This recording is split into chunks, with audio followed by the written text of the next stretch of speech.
అంటే ఎంత జూటబాజ్ మాటలు, ఎంత ధోకేబాజ్ మాటలు అంటే కాంగ్రెస్ వాళ్ళవి. మీరు నమ్మలే ఎవ్వరు. వెంగళరావు నగర్లో నమ్మలే, హైదరాబాద్లో నమ్మలే, ఓఆర్ఆర్ లోపల ఎల్బీ నగర్లో నమ్మలే, ఎవరు నమ్మలే వీళ్ళని. కానీ పాపం మా మిర్యాల కూడా వాళ్ళు నమ్మిరు. మా భాస్కర్ అన్న కూడా కొట్టిరు. ఆయన భాస్కర్ అన్న చాలా మంచోడు.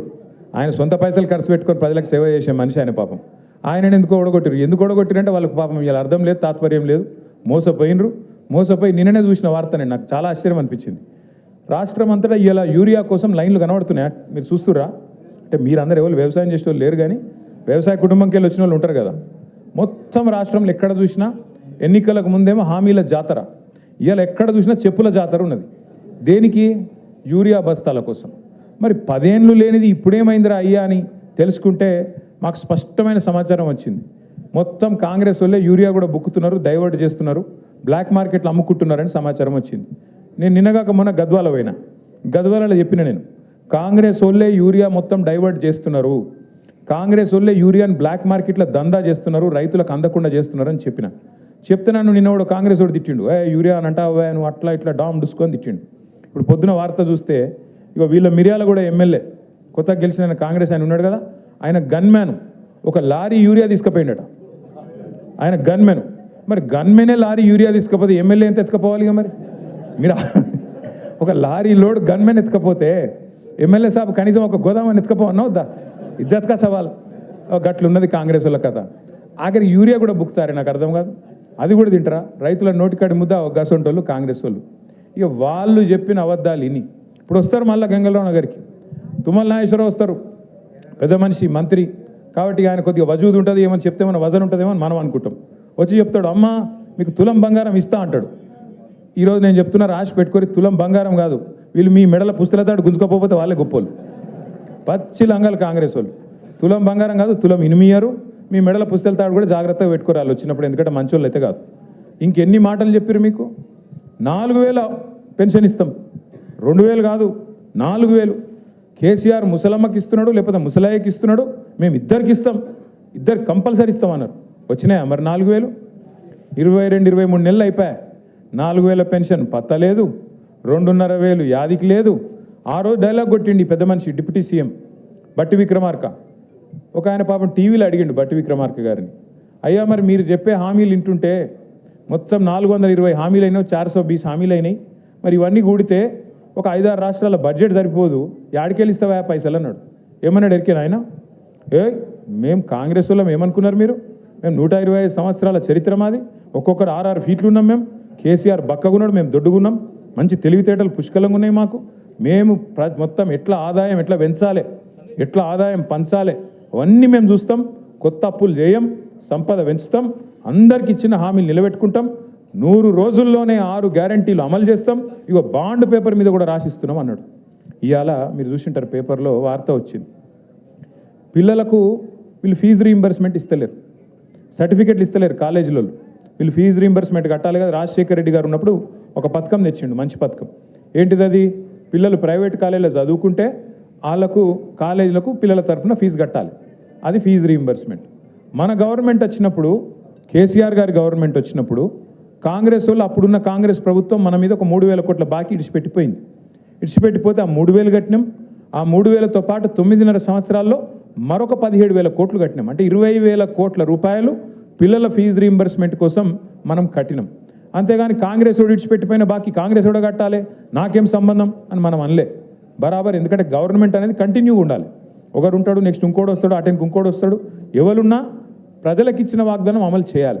కాబట్టి మనం కట్టినాం, 10 ఏళ్లలో 20,000 కోట్లు కట్టినాం. నిన్న వీళ్ళు ఏమంటారు ఎరికైనా కాంగ్రెస్ వాళ్ళు?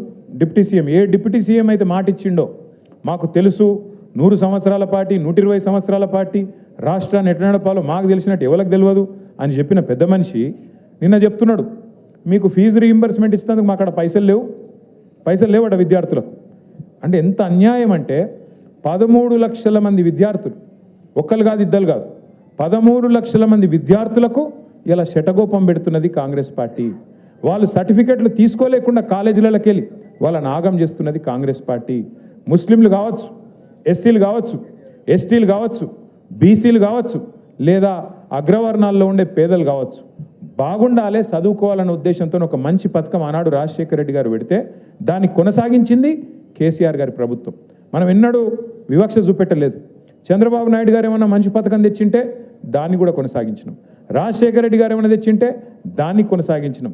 రోషయ్య గారు ఏమైనా తెచ్చింటే దాన్ని కొనసాగించినాం. అట్లాగే కిరణ్ కుమార్ రెడ్డి ఏమైనా మంచి పని చేస్తే దాన్ని కూడా కొనసాగించినాం. తర్వాత మన పథకాలు మనం తెచ్చినాం. రైతు బంధు కావచ్చు, కళ్యాణ లక్ష్మి కావచ్చు, షాదీ ముబారక్ కావచ్చు, ఒక ఆడపిల్ల ప్రసూతి అయితే కేసీఆర్ కిట్ కావచ్చు, చెప్పుకుంటూ పోతే వందల పథకాలు మన ప్రభుత్వం వచ్చినాక చేసినాం. మనమేమో అట్లా పని చేసినాం. ప్రభుత్వం అనేది కంటిన్యూస్గా ఉండాలి, మనం ఎవ్వల మీద కక్ష పెట్టుకోవద్దు అని మనం పని చేసినాం. వీళ్ళ వ్యవహారం ఎట్లుంది? కేసీఆర్ పేరున్నది కేసీఆర్ కిట్లా కట్ చేసి పారేయండి. ఇవాళ రాష్ట్రంలో 14 లక్షల మంది ఆడబిడ్డలకు ప్రభుత్వ ఆసుపత్రుల్లో ప్రసూతులు పెరగాలని చెప్పి వాళ్ళకు కేసీఆర్ కిట్లు ఇచ్చింది బీఆర్ఎస్ ప్రభుత్వం. కానీ కాంగ్రెస్ ప్రభుత్వం వచ్చిన తర్వాత ఒక్క కేసీఆర్ కిట్ వచ్చిందా? కేసీఆర్ గారు ఉన్నప్పుడు బతుకమ్మకు ఒక కానుకగా, చిరు కానుకగా బతుకమ్మ చీరలు వచ్చేది. రంజాన్ వస్తే రంజాన్కు రంజాన్ తోఫా వచ్చేది. క్రిస్మస్కు క్రిస్మస్ కానుక వచ్చేది. ఇవాళ చీర కాదు, జాకెట్ ముక్క పెడుతుండ వీడు కనీసం. ఇక మళ్ళీ పెద్ద పెద్ద మాటలు, ఇందిరమ్మ రాజ్యము, ప్రజాపాలన, ఆడబిడ్డలు అందరినీ కోటీశ్వరులు చేస్తా. నేను చెప్తున్నా కదా, కోటీశ్వరులు చేసుడు కాదు, మీ మెడల పుస్తల తాడు ఎత్తుకపోతే వీడే మంచోడు. గంత దుర్మార్గమైన ప్రభుత్వం ఇవాళ ఈ రాష్ట్రంలో ఉన్నది. ఫీజు రీయింబర్స్మెంట్కు పైసలు లేవు, తులం బంగారంకు పైసలు లేవు, రైతు బంధుకు పైసలు లేవు, 4000 పెన్షన్కు పైసలు లేవు, 2500కు పైసలు లేవు, రుణమాఫీకి పైసలు లేవు. ఆఖరికి మీ వెంగళరావు నగర్ డివిజన్లో రోడ్డు మీద పొక్కలు పడితే పొక్కలు ఉడిస్తేందుకు పైసలు లేవు, లైట్లు వెలుగుతలేవు, చెత్త తీసేటోడు దిక్కులేడు. ఇది వాస్తవం. ఇవాళ నేను చెప్పేది వాస్తవమా కాదా? పట్టించుకుంటోడు ఉన్నాడు ఇవాళ రాష్ట్రంలో? ఎవరి పనుల వాళ్ళు ఒకటే బిజీగా ఉన్నారు. చందానగర్లో మొన్న పొద్దున పూట, మనకి ఎక్కువ దూరం కూడా కాదు, 4-5 కిలోమీటర్ల అవతల చందానగర్లో పొద్దున పూట బంగారం షాప్ మీద పడి దొంగలు తుపాకులు పట్టుకొని ఆయనతో దోసుకొని పోయారు. చూసిరా టీవీలలో లేదా? ఇలా పట్టించుకుంటోడు లేడు హైదరాబాద్లో. భయం లేదు, భక్తి లేదు. ఎందుకంటే వీళ్ళే దోసుకోవట్రు, దండుపాలెం బ్యాచ్ లెక్క వీళ్ళే మోపైంది. ఇక వాళ్ళకు ఇంకోటి దొంగ ఎందుకు భయపడతాడు? చిన్న దొంగ పెద్ద దొంగ, చిన్న దొంగలు పెద్ద దొంగకు భయపడతారా? అందుకే ఇవాళ డే లైట్ మర్డర్స్ అవుతున్నాయి. క్రైమ్ రేట్ 41% పెరిగింది. సీసీ కెమెరాలు పనిచేస్తలేవు, ఆఖరికి గల్లీలో పెట్టిన లైట్లు పనిచేస్తలేవు, బుగ్గలు పనిచేస్తలేవు, కింద పొక్కలు పడితే పొక్కలు ఉడిచేటోడు కూడా లేడు, పట్టించుకున్నోడు లేడు. వీళ్ళట జూబ్లీహిల్స్లో మాగంటి గోపీనాథ్ ఆశయాలు మేము కొనసాగిస్తాం, మేము ఇది చేస్తాం అది చేస్తాం అన్న చెప్పింది, సుధీరన్న చెప్పింది కరెక్ట్.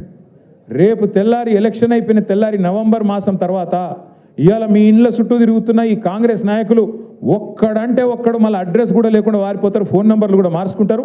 ఇది జరగకపోతే నన్ను పట్టుకోవాలని చెప్పి నేను కోరుతా ఉన్నా. ఒక్క మనిషి కూడా మళ్ళీ కనబడాడు. మళ్ళీ చివరికి మిగిలేది గిదే గులాబీ కండువా, గిదే గులాబీ దండు, గిదే టీఆర్ఎస్ సైన్యం, కేసీఆర్ సైన్యం, కేసీఆర్ బలగం తప్ప ఎవరు కూడా మిగిలరు, కనబడరు. మళ్ళా హైదరాబాద్ ప్రజలతోని మళ్ళా కలిసిమెలిసి ఉండేది, మళ్ళా కొట్లాడేది, సమస్యల పరిష్కారానికి ముంగట పడేది మన పార్టీ తప్ప వాళ్ళతో కాదు. ఒకటి యాద్ చేసుకోండి, 2014లో రాష్ట్రం వచ్చింది. అప్పుడు వెంగళరావు నగర్ డివిజన్లో, మధురా నగర్లో, అట్లాగే మీ దగ్గర ఉండే ఇంకా ఇతర బస్తీలలో, రేమత్ నగర్లో, ఇంకా జవహర్ నగర్, యాదగిరి నగర్ అంతటా కూడా ఆ రోజుల్లో కొన్ని అనుమానాలు ఉండే. ఏమవుతుందో, రాష్ట్రం కొత్తగా వచ్చింది, మన పంచాయతీలు పెడతారా వీళ్ళు, ఆంధ్ర తెలంగాణ పంచాయతీలు అయితాయా, ఇంకోటి ఏమైనా అవుతుందా, తెల్లారులేస్తే గుద్దుకునుడు తన్నుకునుడు ఉంటుందా, ఇవన్నీ అనుమానాలు ఉండే. కానీ ఏమైనా అయిందా ఎక్కడైనా? ఎవరినైనా కనీసం గొడవలు, పంచాయతీలు, గుద్దుకునుడు తన్నుకునుడు కాదు, కనీసం ఒకరినొకరు ఎవరైనా గిచ్చుకున్నారా? కనీసం 10 ఏళ్ళు ఎంత భద్రంగా ఉండే తెలంగాణ, 10 ఏళ్ళు హైదరాబాద్ ఎంత సురక్షితంగా ఉండే కేసీఆర్ గారి నాయకత్వంలో, అదే ఇవాళ ఎట్లయింది? లైట్లు పనిచేయాయి, బుగ్గలు పనిచేయాయి, పొక్కలు ఊడిచేటోడు లేడు, డే లైట్ మర్డర్స్ అవుతాయి, డే లైట్ల జ్యువెలరీ షాప్ల మీద వాడు దోసుకుంటారు, ఆడపిల్లల మీద అత్యాచారాలు పెరుగుతాయి. మొత్తం 41% క్రైమ్ రేట్ హైదరాబాద్లో పెరిగింది. నిన్న మీరు వార్తలు చూడండి, ఇవాళ పేపర్లలో 3 కొట్టుకపోయిన వర్షాలలో, 3 కొట్టుకపోయిన వర్షంలో.